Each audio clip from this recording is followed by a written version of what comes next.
guys doing? Good, how are you? Good, I'm good.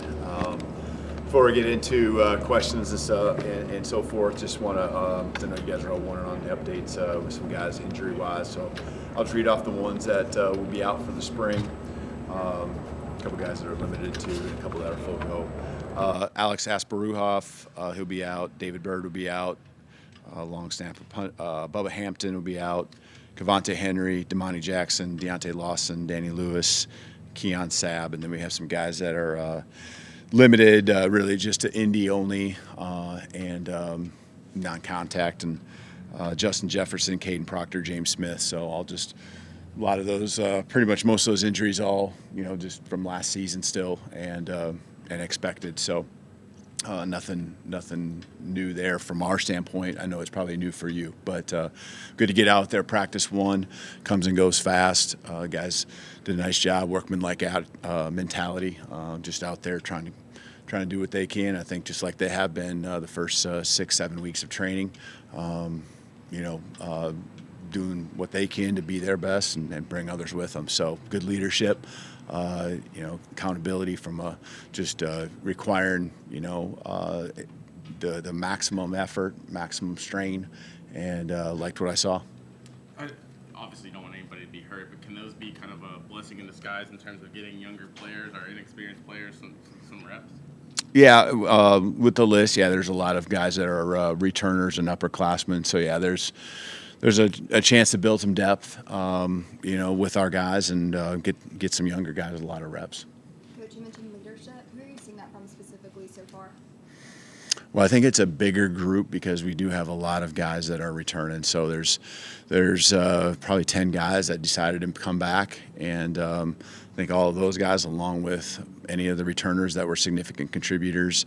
I could go on down the list. I just feel like maybe we don't have someone who's just over the top strong and one guy who commands all of it, but I think all of them working together, just kind of picking each other up on top of themselves. I think it's in a good spot, and I expect it to be a lot better, but I think it's at a good starting spot at this point of the year.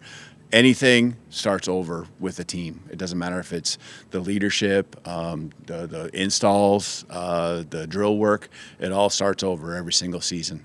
How do you define successful spring practice, both as an individual practice and the period, 3 or 4 week period? I think it's always about just continue to climb, continue to have progress. Challenge the guys out there, either getting better or getting worse. It's individually, that's us collectively, it's your side of the ball, and so I think that's a good starting point. Is which direction did you go? And I expect a great attitude. Energy, effort, all that. It's always going to be that practice one, and I expect that every single practice. But there are some times where a guy, maybe it's coming back from, injury or, a rep that didn't go as well. We got to pick each other up. And that's to me, it's either you're going up or you're going down. And, that's what I'm always going to gauge it by.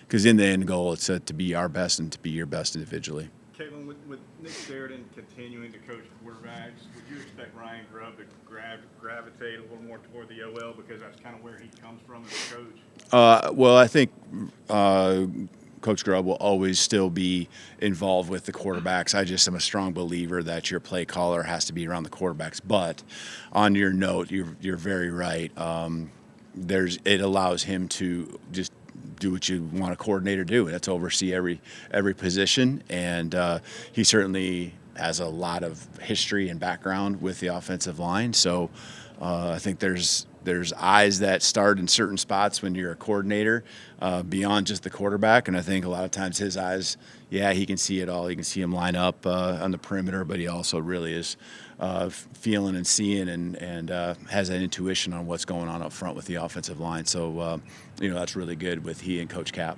Did the quarterback battle solve itself today? Did it solve itself? No. Yeah. Good question there, Nick. No, it's it's something. I mean, just they're all at different points, but few things just procedure-wise that are a little bit different, and good to see those guys all operating through that. And they all had their times, of course, where they looked really good, and times where they got to continue to grow and get better. The roster says that Kalen put on, 17 pounds. How much different does he look now than when you were I guess recruiting him out of high school? Yeah, I saw him last summer, and saw him in person for one game last fall. So, he's in pads and all of that at that time too. So, he looks good right now. Strong and moves around. He's just a good all-around athlete. But the weight program for him is certainly, any new guy is going to be critical. And it's good to get that first phase under the belt. That's why being an early enrollee is so important. And then obviously now even through the spring, there's multiple reasons, but one of the reasons we go every other day.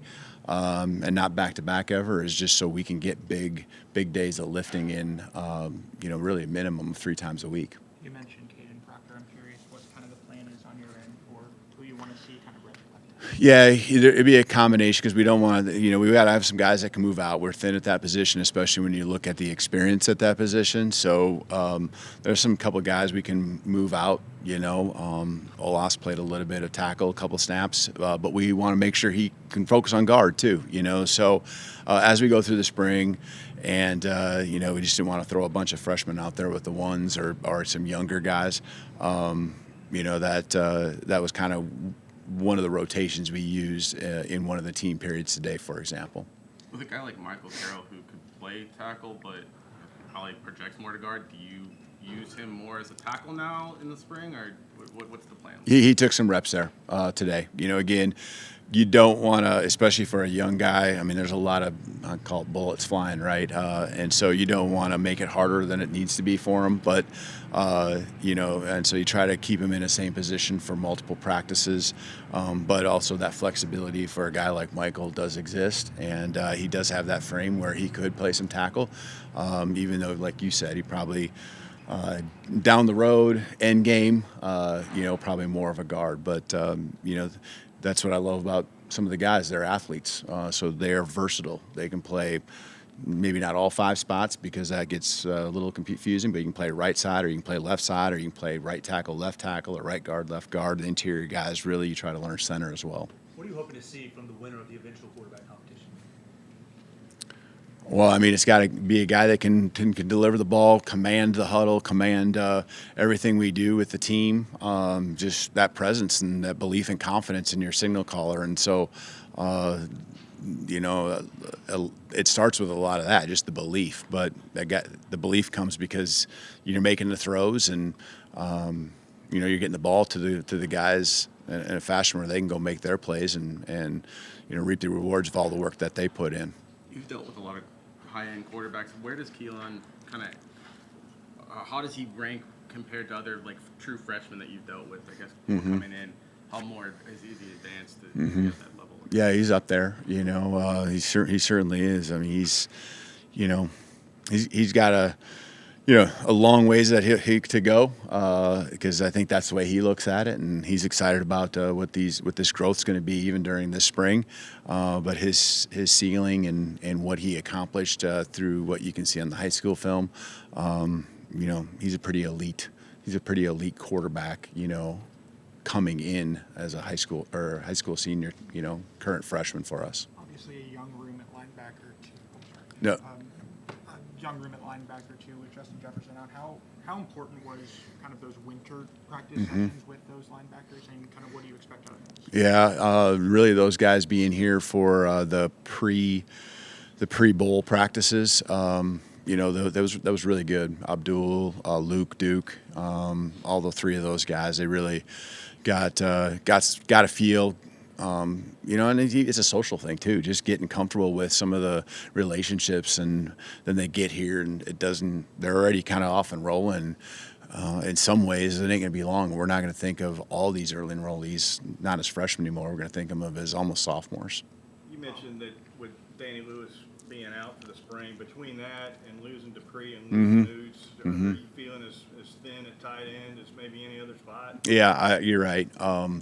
Certainly are. We got some belief, and I mean, we love what Josh can do, Cuevas, but as far as numbers and guys that have a lot of experience, we certainly are thin there.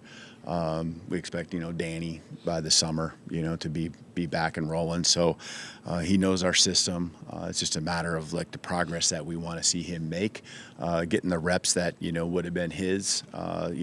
It's unfortunate that he has his injury, something again going back to last fall during the season. But there's some other guys that are going to hop in there. You got Jay and you got Peter who came in, just some other guys that are going to get a chance to take advantage, and they get to develop too. We're going to need them this fall when the season hits. Back to Colin's question with the linebackers, how are you doing with the communication with the depth at the linebacker, with the green dot and calling the defense? Yeah, right now, we're not concerned about how many are on the field, so multiple guys can hear the communication. We're not under those regulations in practice, but it's good for all of them to get that experience. But we'll go with the veteran guys. Deontay this fall will be the prime guy. Justin would probably be the number 2. Both of those guys are out, so there's a lot of stuff being thrown at some new faces on the defense when it comes to the communication, the green dot. Hey, Coach, can you talk about your wide receiver room and also what does Isaiah bring to you? Yeah, I think it's a room that got longer. Jalen Hale coming back, really he was here, but just not with us because of his injury. Isaiah and even young guy Derek Meadows, and again, just the room in general. When you look at them, they look like longer, taller, and Isaiah in particular. Since you asked, just a lot of production. He's been out there. The lights aren't going to be too bright for him. You can see just his focus in the phase of workouts that we had. It's important to him. He came here for a reason, because he wanted to be pushed. He wanted to be challenged. He wanted to come around here. He wasn't scared of competition. Some guys that are in the program that Germ and Ryan that had a lot of production themselves. So he added to the room, and we're excited about his personality, his attitude that he brings. It's been nothing but positive. Coach, you recently spoke on having a modified spring game. Can you just talk about what that looks like for Alabama, and also talk about just seeing the potential it has on college football, about the possibility of them, limiting spring game, limiting spring action, limiting spring coverage, stuff like that. Can you put on that? Yeah, I guess I would consider last year's spring game, A-Day, probably a modified game. We didn't split teams up. We talked about the O-line depth, we talked about tight end depth and all that kind of stuff, and we'll see how the spring goes. To me, it's just something where we want to have a controlled reps, so line it up and getting something out of the practice, because I think all 15 practices that we get are really important. Getting something out of that, and as we go through the spring, we'll continue to figure out where we're at to see what we want to do when it comes to the day itself. So we want to make it a great celebration for our fan base. We want to put some football out there, because we know everyone associated with our program, the fan base, can't wait for April 12th. But we also got to do what's right for us, and so that's kind of will be something as we get closer that I can probably give you a little more info on. Coach, what was your mindset these last couple of months from the bowl game until now? What do you want to build off of last season, take into this season, or maybe improve on some things? It first just starts with work. Just put in the work and just show up and focus only on today. I barely even wanted to give the guys a schedule of March and what it looked like other than that I just needed to tell them what day they needed to be back from spring break. We've been so focused just on that day and that day only, not really getting our head of ourselves. They definitely don't know anything about what the spring game would look like, because really we focused on today, and tomorrow we'll have a team meeting just to focus on learning from today and barely take it from that. So it's not getting ahead of ourselves. It's just coming in and working. An example of just, even our winter workouts, our fourth quarter, it's never focusing on, and it's kind of related to this same topic. It's never about trying to see, or wonder what what's this workout all going to involve, or can I make it through it? It's about going as hard as you can that rep, and you might not make it through the whole thing because there's no tank, there's no gas left in the tank, but you can see this competitive stamina continue to build throughout the fourth quarter workouts because guys just gave it everything. They had that rep, then they focused on the next one, and I really love the mindset, and that's one example of how we're trying to approach it. The documentary, Fox Station was doing. Did you enjoy it? Did you like it? Did you enjoy kind of seeing behind all that kind of together? Yeah, I think it's good, and there's just so many people that don't understand these guys and their stories. I think that's what you really want to come out in these. And what I think we wanted, I know we wanted in a documentary, was there's so many really neat personalities, characters on our team. Just learning their journey. They all have a story, and they're really there's football, right? I mean, in order to have something around Alabama Crimson Tide football, there's got to be some shots of football games, locker room. I know people like to see that too because you're not able to be in there with us, but it really was actually not much of a distraction. There's one camera around practice, really that the entire time, and so. I love that maybe there's some interviews or the camera went home with some guys and we get to learn more about their families. We know a lot about them, but I think there's probably been something here or there that I've actually learned even watching it, that's really deep and really something I didn't know going back to their childhood days, especially here only 1 year. But I think it's been cool, share with everyone the journey, but also get a chance to be kind of in the facilities and around the program maybe a little bit more than most would have the chance to. Has the highlight of your offseason been watching your daughter hit a home run against Alabama to start her career? That had to be a pretty cool moment. Yeah, it was a cool moment and proud of her. I think when it comes to your kids, you want what they want. You want to be happy. I'm that dad coach, so I love seeing the response to adversity, but I also, you want your kid to enjoy those moments that you work so hard for. So I'm really proud of her and everything she does. It's not just being a softball player, but being a person. It's not easy being a coach's kid sometimes, and so the way she handles it, along with the rest of my family, my other daughter as well, certainly proud of them. Thank you. Roll Tide. Thanks.